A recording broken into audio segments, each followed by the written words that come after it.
Hello，大家好，嚟到 DBS 呢題 MC 啦。咁關於 locus 嘅題目就俾一條直線，我哋好快畫一畫先。y 等於 1x 減1，咁好明顯啦，就係一條斜線，斜率係1，掂到 y 截距-1。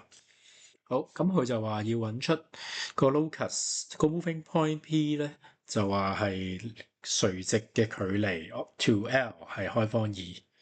咁咩意思咧？咁大家知啦。如果垂直距離開方2，應該會產生一組平行線。呢個垂直距離就會係開方2，垂直距離會等於開方2。好，咁我知啦，答案肯定有兩條啦，所以都唔會揀 A、C 啦，應該 boy 或者 dot。咁開方2嘅話，我哋點樣揾翻咧？介紹下啲方法啦。咁如果呢度開方2，我哋試下拉呢條線過嚟，垂直。咁大家知啦 ，tangent tan theta 係 slope， 咁所以呢個角咧應該45度。OK， 因為 tan theta 等於 slope 1，theta 就會計到45度。咁45度隔離呢一個都係45度啦。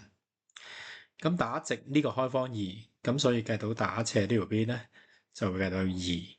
咁對稱啦，下面呢個位都係2。咁出答案噶咯。咁所以條式咧 y 應該等於 x -1加上去加2上去，所以 x 加1。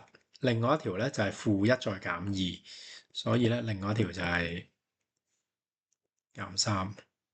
OK， 所以答案就係 B。好，中意條片嘅可以讚好啦，同埋 subscribe 我哋嘅 channel。拜拜。